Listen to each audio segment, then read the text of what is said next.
Well, hello, my friends. Welcome to the Artist Next Level podcast. I'm super happy to have you once again here in this episode. We're going to talk about a topic that is very interesting, particularly in summertime.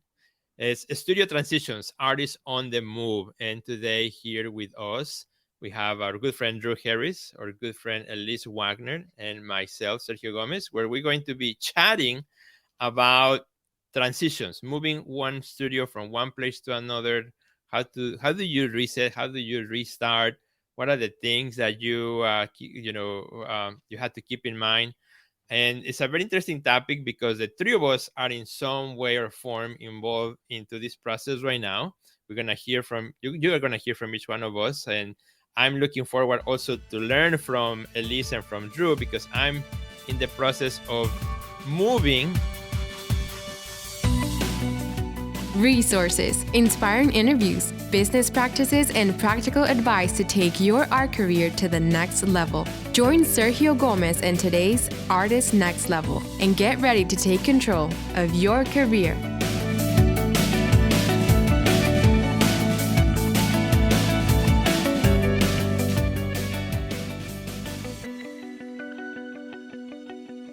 Both Elise and Drew have already moved. Elise was the first one to move to a new space.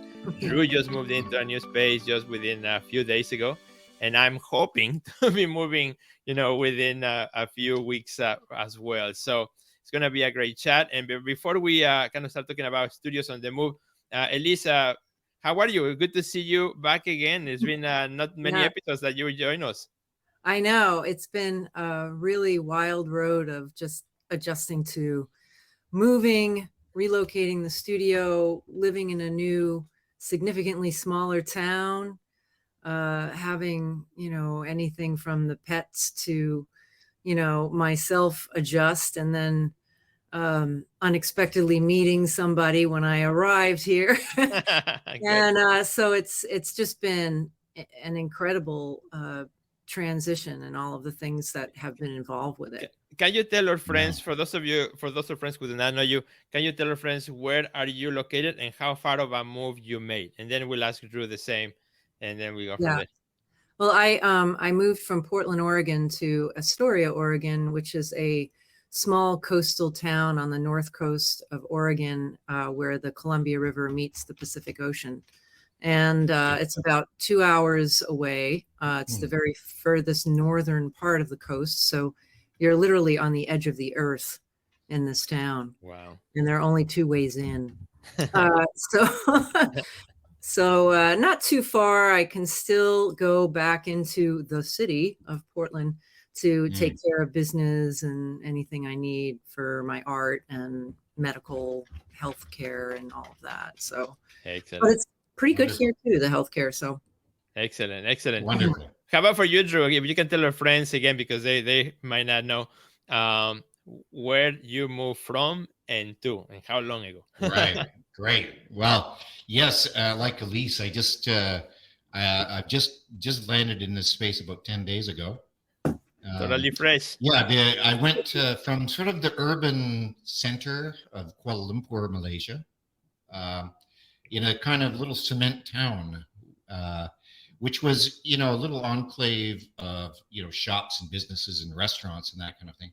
So there was a different vibe there. We had our building, we had a 2-story building, and, it was very much an urban existence.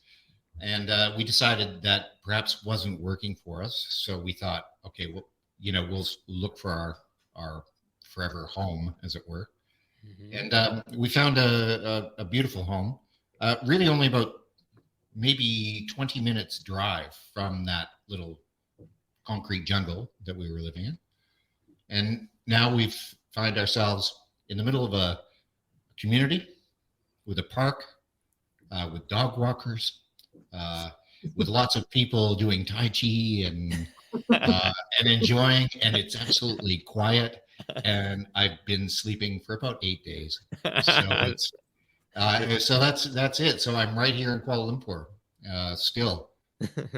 That is good. That's great. Now, for you guys to know also my story, I'm about to move from Chicago to Miami. It's a move that we have been anticipating for a while. We have still in the waiting of some things to finalize for the sale of the property here, so we can then go there. And so my studio space is already officially closed in the city of Chicago. So right now I have everything at home here and waiting to move. I don't have a studio space yet where I'm going, so I'm going to be looking for that as soon as I arrive. And I really would love to, this is almost going to be like a lesson for me, hearing from you guys' experience too. And I'm sure for many who may be listening to, who are maybe right now in the move or to move this summer, because summer is the perfect time for a lot of people to move. So one of the big questions is, for you guys, as you started packing and, putting things aside to the move, did you use a specific system of, storing things or arranging things? So how did you figure out what you wanted to keep and what you decided to just get rid of? Because I don't know, probably both of you are like me, that I know the day I have to empty this space, I'm going to have a lot of stuff that probably at the end of the day, it's not going to, it's going to have to say, I can make it. Yeah. That's inevitable. That's inevitable. Good question, though. It's a very good question, because each of us have different, requirements as we move. I know in Elise's cases, she was moving a house as well, and a studio, and then same with me. But I'll let Elise go ahead first on that one. Yeah, so I was in my house for 21 years. And so I started last year, I just started thinning things out, giving things away, selling them on Nextdoor, on Craigslist. And then towards the end, I was just putting them outside and making a sign and saying, paintbrushes free art supplies free, and there was just a lot of free stuff. And then when the packing came along, I packed what I needed, because I was also about to go and teach in Mexico for 3 weeks. Oh yeah, that's so right. It was quite the big maneuver there. I had to know going on. Because I had to pack up to go to Mexico in a month from when I moved in. So I set things aside, and then the very last thing we did was I had a big sale of my studio, and offered for all of my clients that had come to my studio over the years for openings and stuff to come and buy work. And that was incredible, because it helped fund the move, and it really just cleared a lot out. So that was very good. Some people bought some large works, and I was able to not be so daunted by my inventory. And it's just mostly small things. And then we came together. I invited a lot of my friends to come and pack up the studio, and they packed it all up and labeled everything. And that's good. And what wasn't labeled, I was just kind of digging through boxes in my garage pretty much for the entire month of December. And then when I got back in January, I was just digging. But I did do a certain amount of organizing, so that I knew that I could just unpack and this will be ready to go. The first thing I did was set up my office and my meditation room. Those were the two most important things to me. And something then that normally we'd overlook, something that's a meditation room would be in a lot of cases would be the thing, that would be the last thing you would set up. Being the artist temperament. Right. And then I came into some obstacles with that, where the physical place that it's in the house was, anyway, that's a whole other thing. But basically I had to organize and make lists of like what the priorities were. So I first came down into the basement. All of my studio stuff was in the basement. And then there were things separated into the garage that were not needed right away. And the first thing I did was I called my friend Darren Orange, another artist who is also a house painter. And I said, I'm going to Mexico for 3 weeks, and I need my basement painted white while everything is in boxes.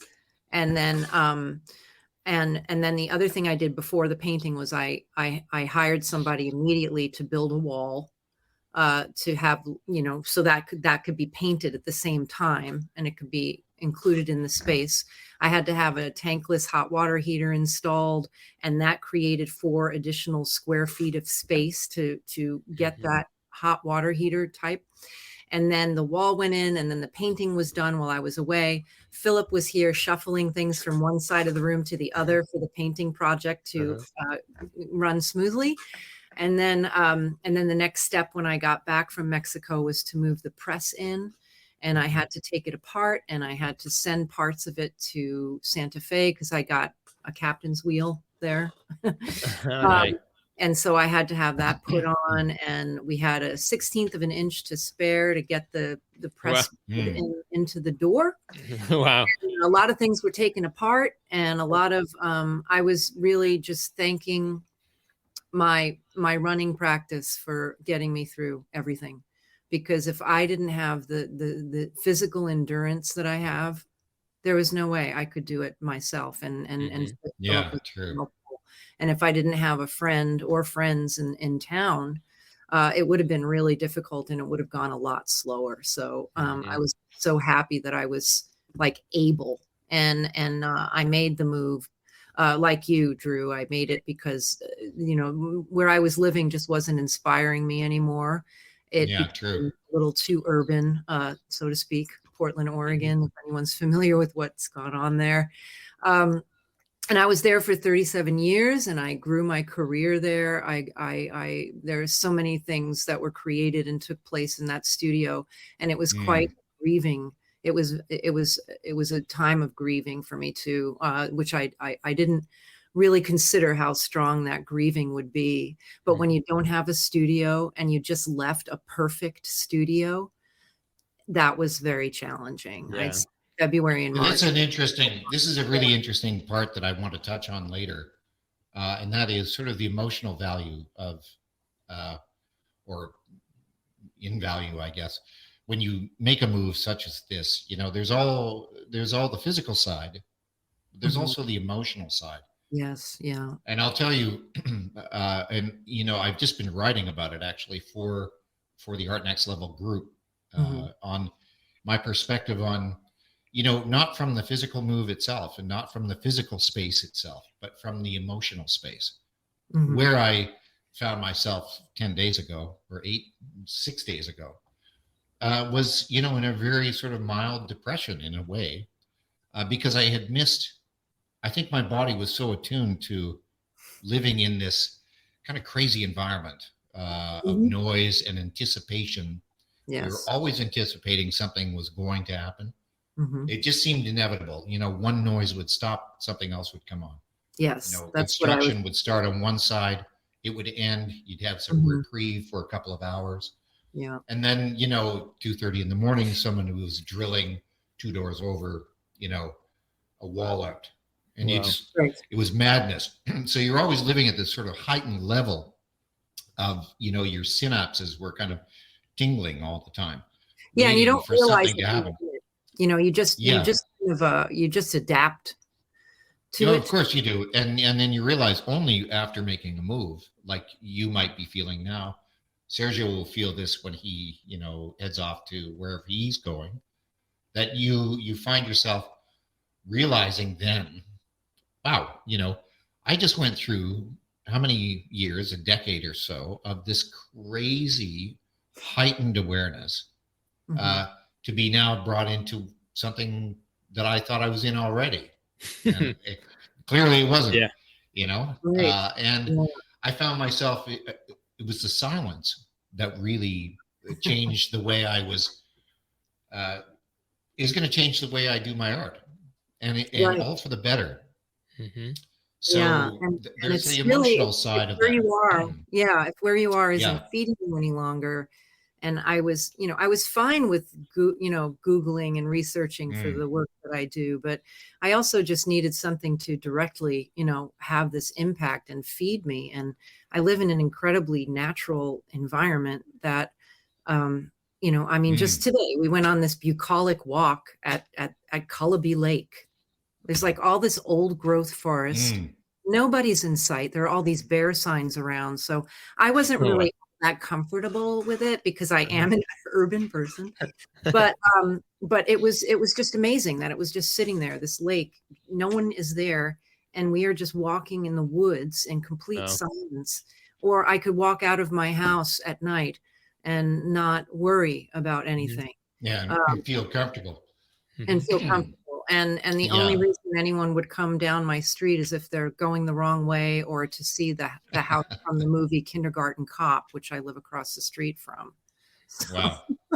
yeah, People so still do it's that. Yeah. Well, that's yeah, they interesting. do. Yeah, they- Got their Now, what cell about, so, you asked the question originally about, do we prep certain things?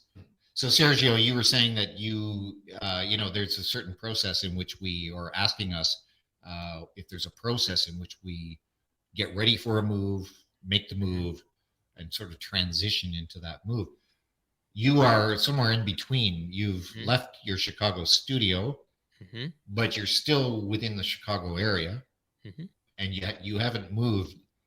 Do you feel like you are mentally walking through your house and your belongings at the moment, sort of mentally packaging everything, putting them in boxes and That preparing that?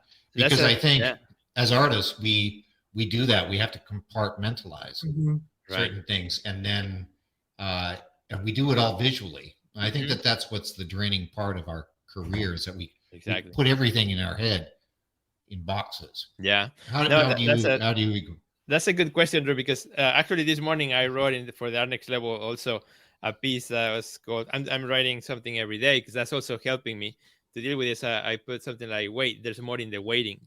And it's this Mm, idea of the in-between spaces in life, right? I feel right Mhm. now I'm in one of those in-betweeners. So I didn't mm, want to leave everything for like last minute. So I started to close chapters in stages, right? So the first chapter was the art center, which mm, I've been there for 19 years. I was one of the co-founders there of the Holter Fridays and everything that we did there. So we built a huge community of artists here in Chicago, over 100 exhibitions that I curated for the space, and it was just massive. So that was kind of like my first type of closure that I did. So had a show kind of that closed that, and then my studio space in the city too, that was kind of like the second thing I needed to also give it a closure. So I did mm. a whole event, kind of like at least like a closing studio event, and I did a lot of marketing for that, and so I sold a lot of stuff too, and that was that closure. So I've been kind of like doing these well, not minor, but like these closures in steps. Uh, Mm. and right now I'm kind of like in this in between space where like, okay, now we're at home, right, waiting for the house to sell, so that then we can do the last bigger closure, which will be then taking everything from our home then to the new place. And so that, yeah, mentally I'm already putting things in boxes, and it's actually kind of preventing me from doing some work because I bet. Yeah. in my Yeah. brain I'm already moving even though I'm not yet. So actually last night I went to my student and said, heck with it, I'm going to start painting again, some ideas that I have in mind, because I could just, whenever I need to stop, I just stop and continue with the actual move. So Mm. it's very weird in between stage, right, where Yeah. I don't know how long it's gonna take. I know I'm already close some chapters, but I'm not completely close, and so it's like this really strange. But I found, that in this in between space, which is kind of what I wrote about this morning, is that I found some nuance sense of beauty. Because again, Mm. I'm not thinking about I have to go to Chicago, I need to go there, I need to have meetings, I have to install shows, I have to, prep for Mm. different things. I find myself with more time to be in silence, to be in quiet, to be in my home here, which is very quiet space. Ah. um, and I've been finding myself in a way through this in between stage, which I'm actually thankful for, that it was not a quick move like, okay, we need to close everything and now move, but rather there's like these spaces. So I'm learning uh, about this, what I'm calling this white space, like the Yeah, white that's it. canvas. That is great. And this is kind of an interesting point, how we prepare ourselves, Hmm. sort of physically and mentally, you're at a calm state. Yeah. So as that move becomes a reality, Right. you are much more prepared. You've come down from that high we just spoke of, of living in sort of the urban existence. And I know where the art center was Mm-hmm. in Chicago. I mean, you're right in the heart of this urban Yeah. environment, right? So coming down from that and just sort of slowly moving into the next phase is really important. Mm-hmm. Um, Yeah. yeah, And it was for me unexpected. I didn't know how it was you going thought that to this be. might happen faster. Yeah, we thought it was going to be much Yeah, faster, yeah. but of course there are all kinds of delays and things. There are always unexpected things, and I'm grateful that actually I'm having this time to do things, because I think because of this time I've been able to come up with some new ideas, new things I want to do that I never had time Mm, to stop and do them. And yeah, I found like a blessing in disguise in this time of in betweener, in this white space. sure. Yeah. I wish that happened for me, but I just pretty much stopped working. I started feeling like I wasn't an artist anymore. I was just Mm, constantly exhausted. And I didn't feel like I made a mistake or anything, but I was just depleted to the mm, point where I was like, oh, I can't. Oh my gosh, what am I going to do? And I also had this perfectionism Mm, where I just wanted things to be a certain way. And I mm, really learned a lot about myself and how I work, and the 21 years of structure and of going through those physical motions in the same space. Um, yeah, I, yeah. I just had to try to replicate that in a different way. And I went through all of these phases of now we need a sink. Now I need to paint all the furniture white. Now I need to do and all of these things were not working, and it was very frustrating. But I was Mm. doing a lot of writing and a lot of thinking and reflecting and discovering of the natural area around me, which was why I ended up here anyway. So it was just, learning to give myself a break. And at the But same that's time, you yeah, know, you've got to really touch on a really good point again that relates to what Sergio was just saying about this whole transition of mhm, calming the sort of spirit down, getting ready for the next challenge. But I think also too, you say, the perfectionist style, right? I think we're all perfectionists. I know you both. Well, I know Sergio quite well. He knows me. I think we agree that we're both kind of perfectionists.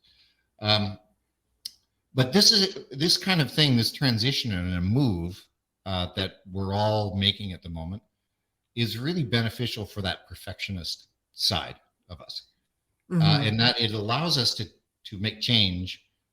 The things that I used to do, the things that I had implemented and kept sort of de rigueur. yeah, I was always, this is the way I do things. This is the way we do things, and it mhm, stays this way. But yeah, I think a move, what it allows us to do is to edit out a lot of that stuff and yeah, say, not only do the boxes of things we don't need go out on the curb, but certain practices also have to change in mhm, reset. order to make a new space, work as it should, and work what we dream of, in our next chapter. right, So, in my case, I know I said, okay, well, there was a certain body of work, and like you touch on, Elise, you weren't being inspired. You were simply just acting as the artist, and process, get up every day, do the same thing. I was doing the same thing for a long time, a few months prior to our move, and I felt it was, that wasn't working. So by coming into a new space, I also eliminated the sort of mental thought of that I wasn't.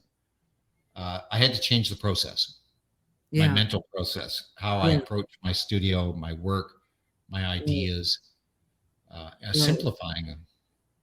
With throwing out Simplifying. all the boxes, I also Mhm, threw out a lot of the complication. mhm. Mm, Right. But I recognize that there are certain systems that I put into place that I was Mm, really grateful for. And I was really grateful for my systems of organization and things like that. and just knowing, like, from coming down to this basement for the first time, this dark basement, and just having the vision and knowing exactly where things were going to be. Like, as soon as I looked at it, I was like, okay, that's going to go there. That's going to go there. It's all going to, and it all just started falling into place. And then I realized, well, I don't have any fresh ideas right now. I have like inspiration from color and things like that, but I had all of this work in progress. So the most natural thing to do is to just pick up where you left off and see how your environment is going to change how you work and, how things develop. And I've gotten more, because this studio in the basement is designed primarily as a printmaking space.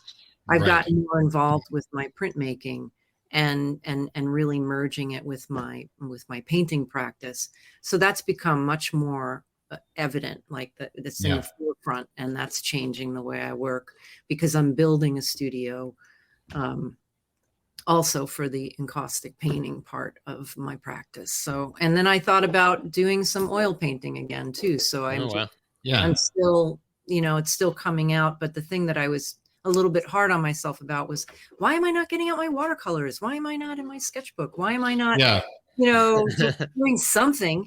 And it was just, I cannot tell you, it was just so consuming to lift up my whole life and my career and plop it down in a new place. It was absolutely overwhelming. And even though I had connections here and friends and support, it still was just like, wow. What happened? Yeah, it's funny, we give other people, we give families and friends and so forth that make moves, big moves, like in their lives. They move into new houses, and we give them sort of grace periods. We're more than gracious by saying, it's okay, you've made a move. But I think people tend to look at artists as, well, you're not creating any art right now. Well, I'm making a move, but why aren't you creating art while you're making the move? It just doesn't work. Yeah, that's my shadow. That's what my shadow self was saying to me. That's exactly it. That's exactly it. And I think it was also connects to then the question, like, if I'm not making art, what am I going to market? What am I going to post in my social media, right? It's like those pressures that you have on your that was a gigantic source of anxiety. It was absolutely. I was scrounging for content. There was no content. Yeah. And I didn't really, I was too in it to be like, this climbing through my garage and looking for my watercolor set. This is content. Like, I was just like, no, this is not content. This is frustrating.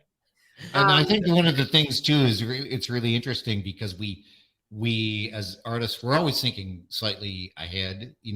We're thinking about a series and what it's going to do for us, for emotionally and physically and financially and so forth.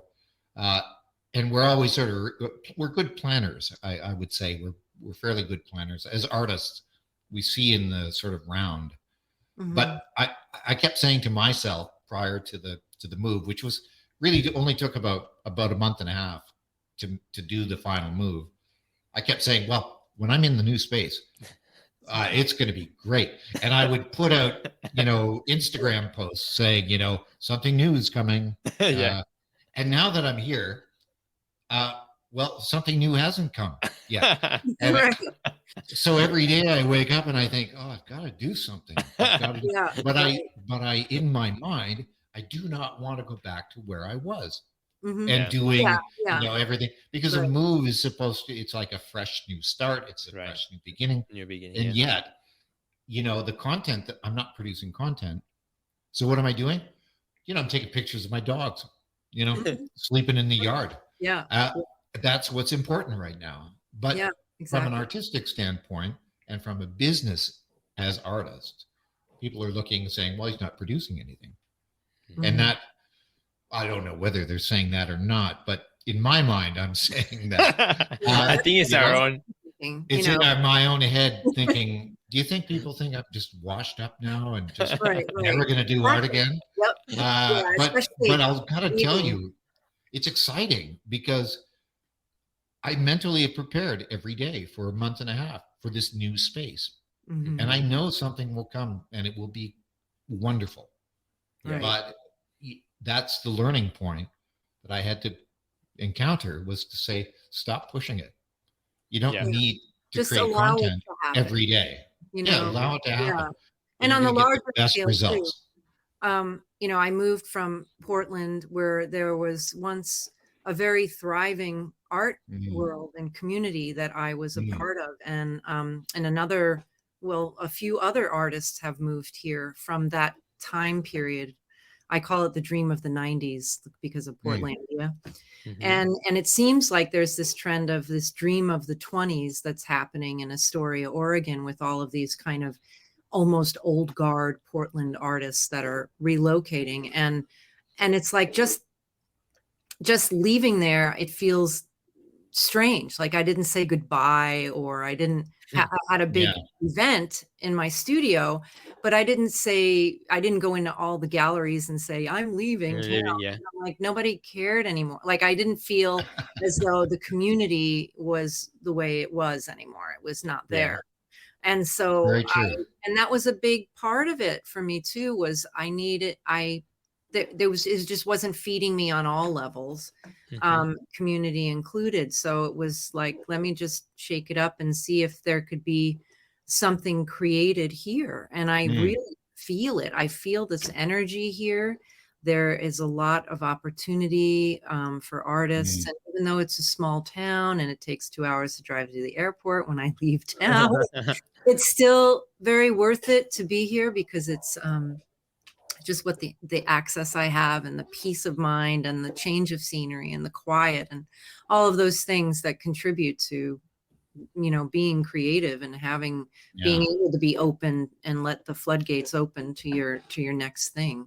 Hmm. Yeah. Yeah. I think, what do you know, Sergio, what do you think? How do you feel your work is going to change when you move? You've just left a very urban environment, Hmm. being in your studio in Chicago, South Side Chicago, and now you're moving to a new city with a new energy, Right. a new state, or it Hmm. will be. How do you feel? I mean, you thrive. You tend, as I know you, you tend to thrive within that sort of city environment anyway. Yeah. I don't I don't see Sergio Gomez, going camping uh, No, you'll never see me anytime going camping. soon. Yeah, I'm not a Because- camper either. okay, there you go. I'm I a city am. girl. Uh, I'm from Jersey, so there you go. Now, yeah, I think and some days I imagine, I like you were talking about, how my work would look like, and I don't know, but I did a series, and I called it my last Chicago series. That's the one I Mm, had the big event at my studio. That, to me, in my brain, that gave closure to my work that was produced in Chicago area. wonderful. So Yeah. that was the Chicago series. That's how I marketed it. Like, this is it. Anything that I start here, I want to take over there and officially finish it over there, right? Wonderful. Unless there are unless something happens and for some reason the move takes longer, well, I guess I have to finish them up here. But then it will be like those 80s bands that keep coming back to the goodbye tour, right. This will be the final Chicago series of the final Chicago series. I might have to do something like that. But if And people are inevitably going to be commenting on your site going, have you not moved yet? exactly. Well, they're already asking me like, "Hey, are you ready there?" Like, no, I'm like, I'm gonna start tagging myself in Miami, in my Yeah, yeah, Instagram. that's There true. you go. But Well, we yeah, made the it's move funny. here, and we made our move was even more difficult in a way, because we had two full studios in two different locations and Yeah, a home to move all at one time in Oof, 2 days. It that was is great. crazy. It was That just is nuts. great. We had 4 5-ton lorries of wow. art, materials, studio tables, all of that kind of stuff. Wow. Yeah. And it's not an easy process in resetting up. So Mhm. there's an interesting interesting challenge though in creating a narrative as you transition. Yeah. I'd love to hear your thoughts, how you both manage this, because I know some of us just go silent. Mhm. When we make a move of this nature. How did you guys? How do you guys keep the narrative going? I know in Sergio's cases, because I'm regularly following you, but at least, I follow you, but I don't see as much from you on social media. Not recently, until a few days ago, you started posting a few more things. But how did you keep the narrative up and keep the sort of spirit up of the artist on Instagram or social media during that process of change? I took my writing and my thoughts and some of my frustrations that I was having, and I wrote it into blog posts. And so I kept people in touch with my story that way. And I started a very regular monthly newsletter with my audience. And I kind of retreated to my audience, my email audience, and I went a little bit away. I would say I solidly disappeared from social media in November and December. And then in January, I started posting more on my workshops Instagram because I was in Mexico. And then I started moving through and posting more. And then last month, my assistant Ren became full time, and now she's just taken over my Instagram. And we've been posting, and we collaborate on it, but we've been posting daily for the past month or so, and it's been going really well. It's been, it appears to. We do like just days of just creating content, and then she schedules everything out, and it's such an incredible relief. I was having so much stress about, I would get up in the morning and I'm like, oh, I don't, what am I gonna have to post, and I just didn't need it, and she's just the savior. Like today, she's like, we are taking 90 minutes today, and we are going to go shopping for shirts that flow better on you. That's awesome. I wish. I wish. I was going to go for a run, but so it's really been such a dream to have somebody that's attentive to that stuff. And but Sergio, I mean, you're in the extreme because you do everything. You do so much. Yeah, and I don't know how you sleep because you are inevitably, you are doing so much, and you do all the content yourself, which is a testament to your abilities as an artist. Outside being the physical artist, you're doing all of the media. You love it. You love it. And you love producing this. So it's and I think that's a big a big thing that we have to, I think, as artists, be careful not to compare ourselves to others who may have a different ability or different things. Everybody's good at something, right?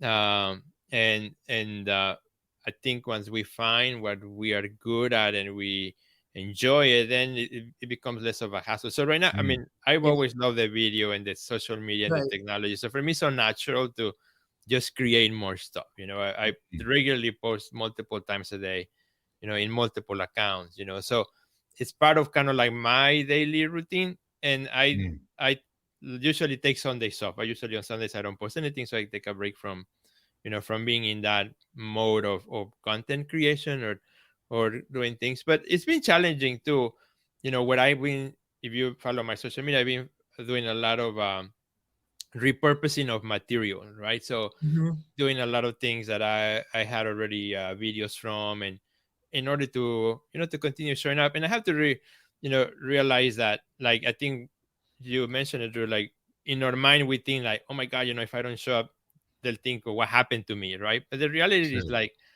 I don't think people are really necessarily keeping track of ourselves. And no one's paying attention. Nobody cares. Well, you'd be surprised though. You'd be surprised that when you go quiet for a couple of weeks.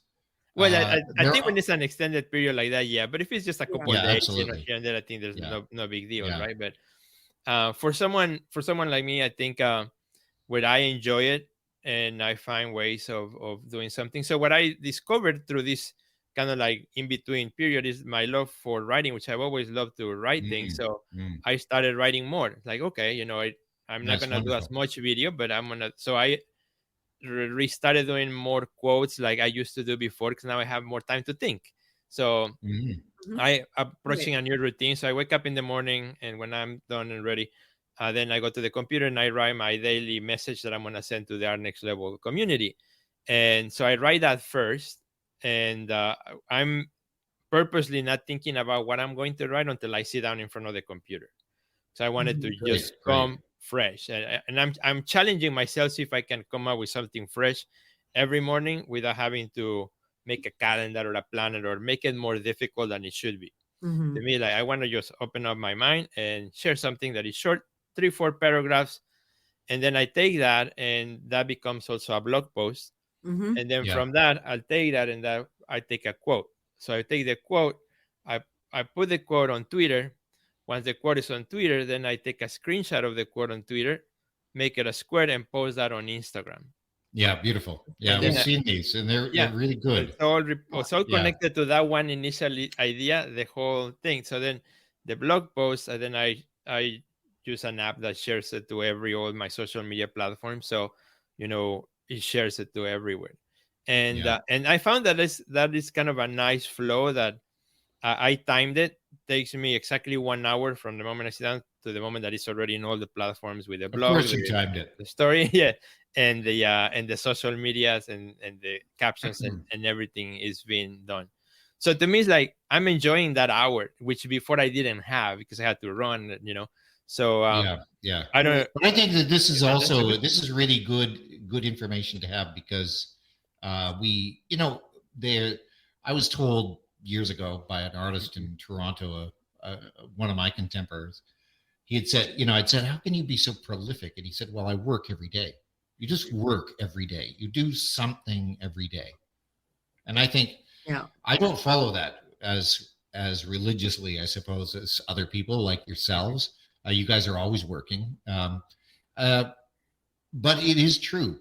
Even if you have just stepped away from the canvas or from the printmaking table or from the encaustic work, and you're doing some writing, you're doing Some other you're, thing. you're still it's still creative. It's Hmm. entirely creative.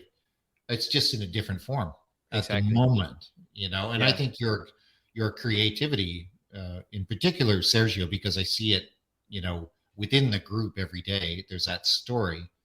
You Hmm. can tell your mind is, actively engaged in your art career Hmm. without, producing work like Right. as in physical Mhm. painted Exactly. images. Hmm. So I think that it's a really good thing to remind people that we don't have to be on all the time. We don't have to be creating something visual. Right. We can be writing something narratively, Yeah, and all the content for doesn't have us, to like be at like least. video. Just because everybody's doing video doesn't mean that we have to Sure. keep doing video all the time. Going back, like Elise said, kind of now doing more with your blog posts and with your being very good with your email newsletter, for example, and kind of finding a new life to that. Yeah, I think it's in those moments that we find some new Mhm. flavors to what we put out there in the world. I think it's Yeah. Yeah. Yeah. And the reflection is a very good source of, writing. I mean, it's Yeah. just Mhm. Very much. something that, you can write blogs or captions, and I'm starting to see the real connection. I mean, I always have, but I'm seeing the connection between health and art and stress and how Very all of interesting. those things, how you have to have certain healthy practices in order to sustain yourself and to meet the demands of your work and your life. True. And I'm really thankful for that part. But I also think that the writing and the reflection is all part of the process, and it's something that, if you take on a giant move like this, you have to force yourself to see it as an opportunity for what's going to come next, and without Absolutely. this step, without going through this massive transition, then you're not going to grow. You just have to go Mhm. through the wave and see what's on the other side. You know, Absolutely. you can't go Well, around it or avoid it or just leave your boxes unpacked for a year. You have to Right. just get down to it and make it happen. And I'm a real direct energy person. I always have been. I mm, direct my energy, I get it done, I move on. and then later I reflect and I feel emotional. Yeah. But I take care of I take care of it, and then that helps me to then reflect and open up to what's to come. So So you're not you myself. wouldn't be, I wouldn't consider you someone to be, I've, to tell others that, oh my God, I've just done this massive big move. I just am so tired. I'm just going to take time off and, for 6 months and, kick back and relax. Right. I don't think you do that. I don't think any of us do that. No. So it's funny because if you look at the three of us, and it's quite interesting, Elise, you're kind of leading the way, and yet, and I'm kind of somewhere in between where Sergio is. So Sergio's at the end here, awaiting a move. I'm kind of in the process of the You're move. totally fresh. And totally fresh. And Elise, you've already settled.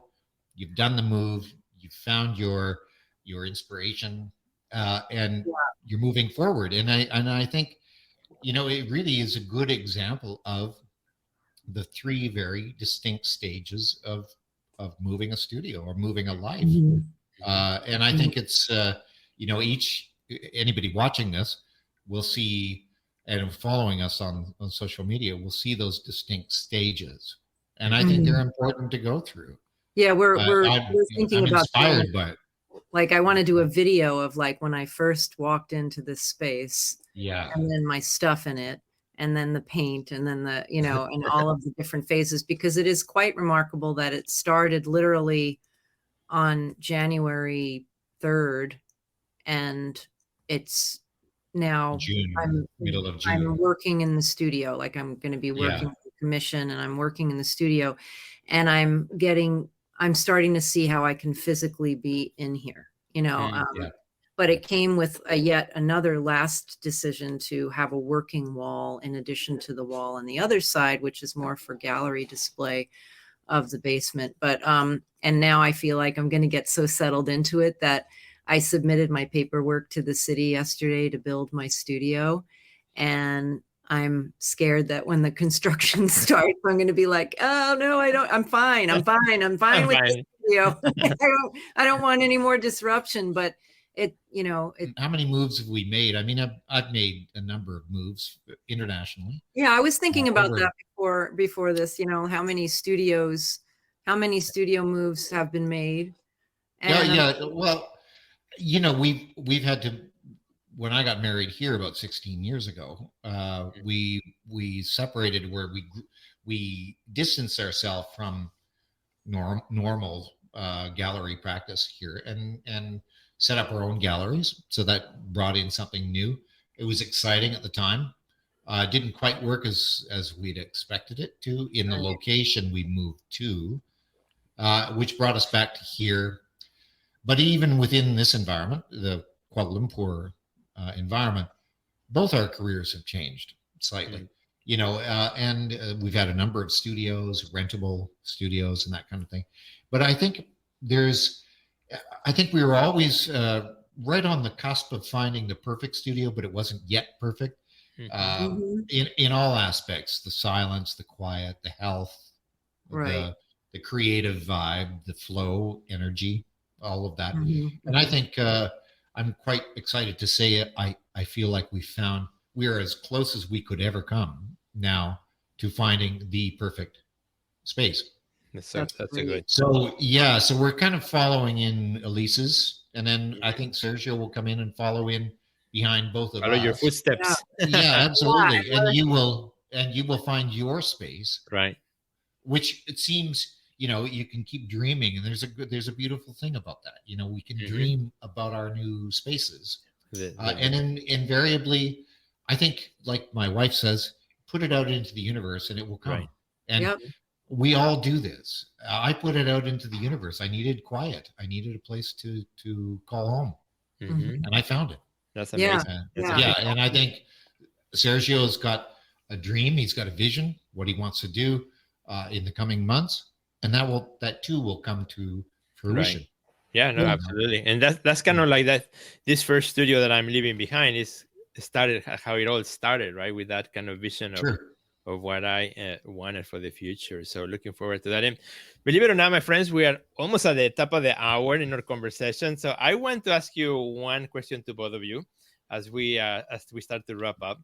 Is as you look at your new studio, which when I think of an artist studio is like a sanctuary, right? So it's a place so special for the art that's going to be created from us and anyone who's moving. Do you have, as you're walking into that space for the first time, or as you are setting up, do you have a ritual or something, an initiation for your studio, or a specific object that you play somewhere that reminds you, or something of that sort of thing that only makes sense if you're an artist, that for a stranger, like, well, I don't know what that is, but like I know when I moved into this studio here, I had a little booklet that I cut out from many years ago when I was a student of the Joe brothers, who were actually the artists who founded this art center. And I never imagined in my life I was going to meet them in person, and I was there in their studio or in their building, and that was to me like a little charm that I put like in a special place, as a visual reminder. And I walked through that studio, for a while before doing anything. Have you done in your new spaces anything that maybe feels weird or strange, or how did you baptize your new space? Maybe. I'll let Elise go on that first one. Well, I have one of the first things I unpacked was my. I have a whole wooden box of frankincense and all different kinds of resin incenses that I burn on charcoal, and so I have this old burner that I've only had in the studio for many years. Wow. And I will just light that and walk around, and I will bless the sanctuary, and I love that. It moves all bad energy out. And so that's what I always do. That's exactly what I was talking about, like some sort of ritual or something, that would be so unique to you. Yeah. And I couldn't wait to do that. Yeah. And I have this old radio that my Uncle Joe gave me, an old Panasonic transistor AM/FM radio that I turn on, and it makes this beautiful static noise. And, like the old school radios. Listen to the local radio station, and I remember many winter days organizing things down here and just listening to the radio and with my frankincense, and I felt like, all right, we're going, we're doing this. So. You're doing it right.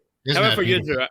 I know you just moved in, so I don't know if you have already done anything like that yet or not yet. Well, crazy enough, when I first came to Asia, and it really was the beginning of my career, a full-time career in the early 90s.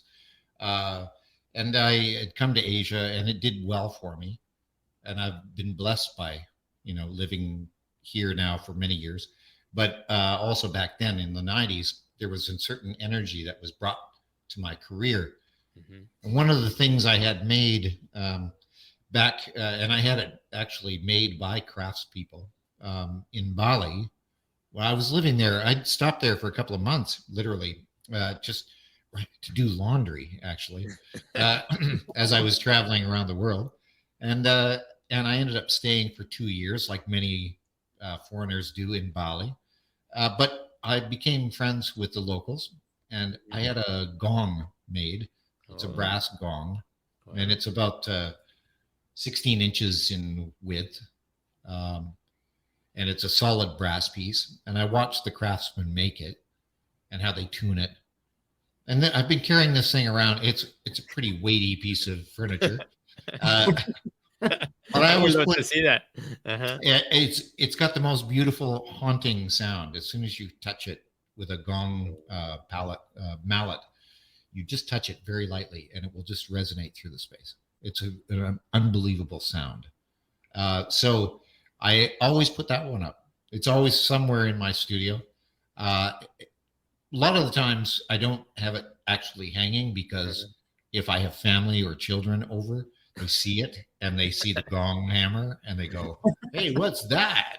And they whack it. And the gongs are really meant to be just really subtle sound. right? Subtle, but just envelops the whole area. So I put it up the other day, Oh, and I wow. felt like I was kind of home. That's So awesome. Mhm. That's I'll awesome. take a picture of it. I'll show it to you. That's awesome. And it's at the entrance of the studio. It's always around the entrance of the studio. So Mhm. it sort of gives good energy, Yeah. Yeah. and gives kind of clarification that Asia has done well for me. That's Mhm. amazing. Part of their culture. Yeah. That's great. I love those stories because those are Yeah, things that only artists would do, absolutely. and that it only makes sense to us. And I wanted to, and those are very personal. So thank you for sharing, because those are things Yeah. that are only unique to us. We never talk about those things, and but they're beautiful. They're Yeah. really great ways of kind of giving us a new opportunity to start again, giving our space, the right Mhm. positive energy to receive what we bring. Right, Right. That's studio is right. a receiving vessel, and that Mhm. is a beautiful thing. So, and I think that's a great way to kind of wrap up our chat today, and to remind our friends who are listening, if you are in the middle of a move, or if you are about to, or if you just recently moved, you Don't know do it. yeah. Pick up the conversation that we had, and the advice that was given on the 3 stages of moving, transitioning from a studio artist on the move, and let that sink in, and enjoy each phase of Mm, the move, from the preparation to the actual to the post, and giving yourself a new start, and yes. giving ourselves an opportunity to be in the moment, to be present, to remember that these And are don't be hard on yourself. exactly, these are part of our journey. These are experiences that we can, like Elise, look back and say, "Hey, I did it. Not easy. I did it." Right. And that for me now is an inspiration where Yes. both Drew and Elise have gone through, and pretty soon, hopefully, I would say I did it too, and share that with the world. So before we close officially, Elise, if you could tell our friends where can they find you on social media and on your website, they want to look at your work too, and pictures of your new studio from your Yes, Instagram account. absolutely. I am in Astoria, Oregon, and my website is elisewagner.com. And you can find me on Instagram at Elise Wagner Studio and on Facebook as Elise Wagner. Exactly. And you Very can good. find also her workshops, different parts, as Workshops. well as she travels and does amazing, amazing work of her Mm. own, and also educating other artists, which is also that she loves to do. And how And about that's for you, Drew? Elise Wagner Workshops is the other one. Oh, perfect. Okay. Elise Wagner workshops. Okay, great. So that's got its own. Excellent. Super. How Yeah, about they you? can. People can find me here on our regular podcast thing with Sergio. Also, drewharrisart.com is my website. I'm here in Kuala Lumpur, Malaysia, and my Instagram is Drew Harris Art. And Yeah, there you go. and you can already on his Instagram see some of the experiences of the move, including the picture of the Yes. movers. That was really fun to really fun to meet them, and through social I'm not media. part of it. I know that was really fun. And of course, you can also find Drew here inside our Next Level program. And if you would like to line up a one-on-one session with him, if you're about to move, you need some help, he will be more than happy to assist you in getting organized, getting Absolutely. reset, and getting all the things going. And you can find me at Sergio Gomez Art. Also on Instagram, if you're gonna be part of my move, come and help. I know, but you can follow me along as well with all the activity.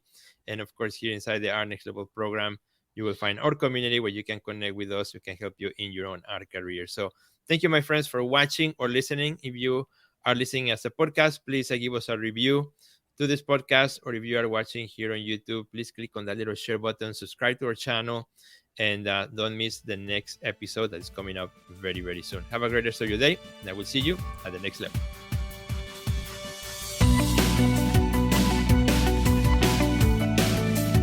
Check out our website at www.theartistnextlevel.com, where you will find our podcast library, learn about our upcoming webinars, find resources relevant to your career, and much more. Thanks for listening to today's podcast, and we'll see you at the next level.